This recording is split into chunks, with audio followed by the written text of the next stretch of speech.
বাংলাদেশ জামায়াতে ইসলামীর অতীতের ভুলের জন্য নিঃশর্ত ক্ষমা চেয়েছেন দলটির আমির ডাক্তার শফিকুর রহমান।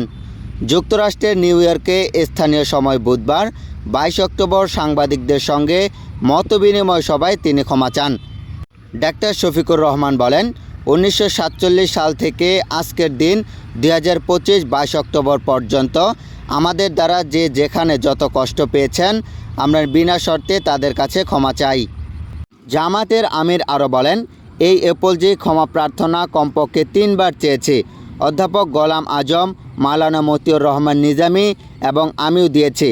কিছুদিন আগে এটিএম আজহার যখন জেল থেকে মুক্তি পেলেন তখনও বলেছি, শুধু এখন নয়, 1947 সাল থেকে জামাতের দ্বারা কেউ যদি কোনো কষ্ট পান, কারো কোনো ক্ষতি হয়ে থাকে, আমি সব ব্যক্তি এবং সংগঠনের পক্ষ থেকে নিঃশর্ত আপনাদের কাছে ক্ষমা চাই। আপনারা আমাদেরকে ক্ষমা করে দেবেন। তিনি আরও বলেন, আজকের দিন পর্যন্ত আমরা ভুল করি নাই বলবো কিভাবে? আমাদের 100টার মধ্যে 99টা সিদ্ধান্ত সঠিক, একটা তো ব্যাঠিক হতেই পারে। সেই ব্যাঠিক একটা সিদ্ধান্তের জন্য জাতির ক্ষতি হতে পারে। সেই ক্ষেত্রে আমার কোনো সিদ্ধান্তের জন্য যদি জাতির ক্ষতি হয় তাহলে আমার মাপ চাইতে অসুবিধা কোথায়?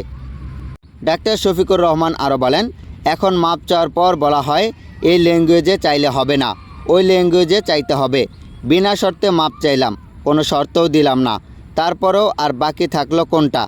আজকে আবার একদম প্রকাশ্যে বলে দিলাম, 1947 সাল থেকে শুরু করে 2025 সালের 22 অক্টোবর পর্যন্ত আমাদের দ্বারা যে যেখানে যত কষ্ট পেয়েছেন, যারা কষ্ট পেয়েছেন তাদের কাছে মাপ চাই। এটা গোটা জাতি হলেও চাই, ব্যক্তি হলেও চাই। তিনি বলেন, এরপর আবার বলবে শফিকুর রহমান নিউ ইয়র্কে গিয়ে ক্ষমা চাইছেন, দেশের বুকে ক্ষমা চাননি।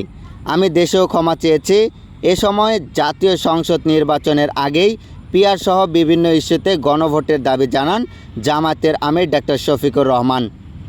ডাক্তার শফিকুর রহমান বলেন, ফেব্রুয়ারিতে রোজার আগে নির্বাচন নিয়ে কোনো অনিশ্চয়তা নেই। জামাত ক্ষমতায় গেলে সাংবিধানিক অধিকার অনুযায়ী সংখ্যালঘুরা নিরাপদে থাকবে বলেও মন্তব্য করেন তিনি। ভারতের সঙ্গে সম্পর্ক নিয়ে জামাতের আমির বলেন, ভারতের সঙ্গে সমতার ভিত্তিতে সম্পর্ক চায় জামাত। Moniruzzaman, TVD news 24।